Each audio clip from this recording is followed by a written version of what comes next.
NXT Stand and Deliver match card predicted. We're on the road to WrestleMania, ladies and gentlemen. Roadblock is in the rear view mirror. We're going straight on the way to Saturday, April the 19th. I've got 5 matches I've predicted for you here today, including the NXT Championship. No surprises, Femi the champion. No surprises, Trick Williams the challenger, especially after defeating Eddie Thorpe in NXT Underground in, dare I say, an emphatic fashion. How about, though, the introduction of Jordynne Evans? We've seen backstage Jordynne Evans and Trick Williams have a few altercations, verbal exchanges. Trick saying that Jordynne's not on his level. Jordynne Evans has actually beat Ethan Page and closed that rivalry off. We've seen Jordynne Evans get beat down by this new NXT Renegade group that feels like retribution at this point, to be perfectly honest, but I digress. Of course, Jordynne Evans then actually intervened after NXT Underground last night, seeing Trick and Oba wanting to get at each other, seeing that this group was standing in the stands. The pull apart couldn't be stopped, so Jordynne Evans got involved and hit his finisher on Femi with a stare down of Trick Williams as well. So it looks like potentially we could be getting either a number 1 contenders match with Trick and Jordynne, the winner gets Femi, or the good old fashioned triple threat match. And for me, I'm going to go for the triple threat match, just purely because even though I think the biggest match you can do for NXT right now is Oba versus Trick, you are protecting both men when it comes to a decision. And if you really need to, depending on if Trick Williams is going to be called up to Raw or SmackDown in the upcoming WWE draft after WrestleMania, that way it protects him and you can have his defeat go when he's leaving NXT. Or are Oba and Trick going to the main roster? We're not quite sure at this point. Of course, Jordynne Evans still very young, very fresh, could do with more time in NXT. That would be the shock wow factor, with Femi not needing to be pinned at Stand and Deliver. Putting all my cards on the table, I would say Oba would retain at this time. Jordynne Evans would be the one eating the pinfall. Oba versus Trick could happen then, perhaps at spring breaking, just before Trick Williams moves over to SmackDown, which is my predicted destination for him after WrestleMania.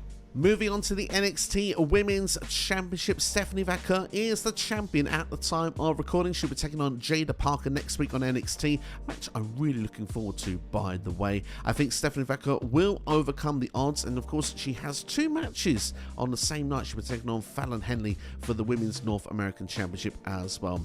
Is that a direction for Stand and Deliver? Not for me. I think there's so much NXT talent. I think you need to try and get everyone on the card at least once, not a performer performing twice. So for me, whatever happens with the North American Championship next week, I'm going to focus on the NXT Women's Championship, which I think Vaquer will retain. I think she'll be taking on Jordynne Grace. There was an altercation with Parker and Grace as well. I think that could play into next week, maybe some way where Parker loses. I think then you could argue and say, well, that sets up another triple threat match. It could do indeed, but I think this one actually will be a number 1 contenders match. I think Grace versus Vaquer is the number 1 dream match you could do right now for the NXT Women's Championship, and it just feels perfect for Stand and Deliver in my personal opinion. So for that reason, I'll go for Vaquer versus Grace.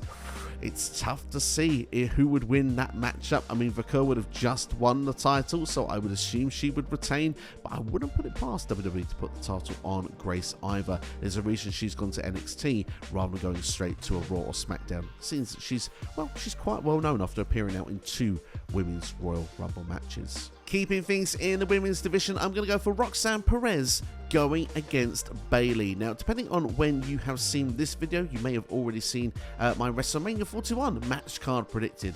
Had the same match on both shows, because without question, this match is happening. It's just a matter of where.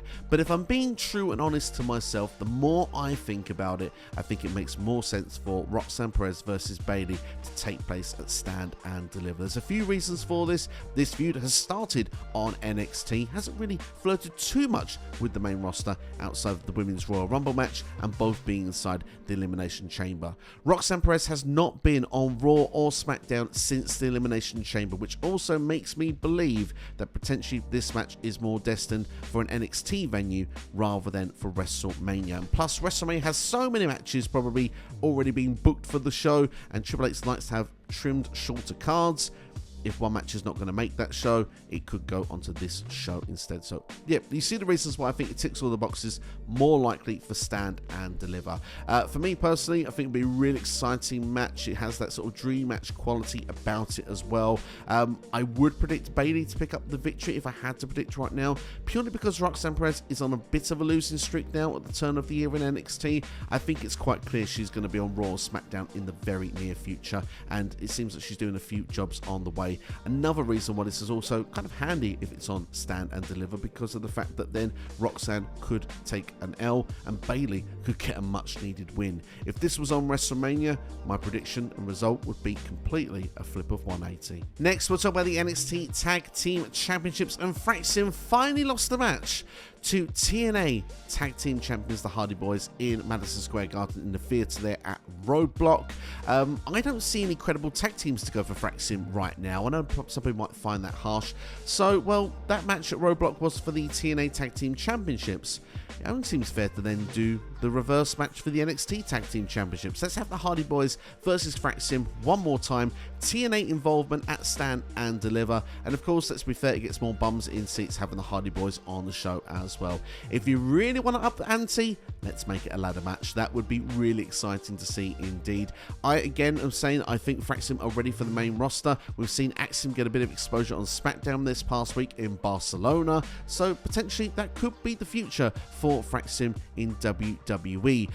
If that's the case, then I would have the Hardy Boys win the tag team titles. It would be the first crossover champions, of course, to another brand. It would, for me, actually look better if TNA wrestlers won an NXT title first rather than the other way around, because everyone would just say TNA's been buried. So for me, I actually think it makes the most sense, and it doesn't harm anybody either, because the Hardy Boys, well, they're WWE royalty. They've been there all those years as well. It just ticks the boxes for everyone. It doesn't even harm NXT. So yeah, that's what I would do, and I think that Hardy Boys would pick up the win and win the titles as well. Lastly, Ricky Saints versus Ethan Page. These two have had some face-to-face altercations backstage. Ricky Saints has now picked up a victory in a one-on-one capacity against Ridge Holland. I think he's ready for something different. I don't think I want to see that match replayed again. We have seen Ricky Saints, though, come face-to-face with Shawn Spears backstage, who's currently the North American champion. That's something we could even see here at Stand and Deliver, or potentially it's something we could see before.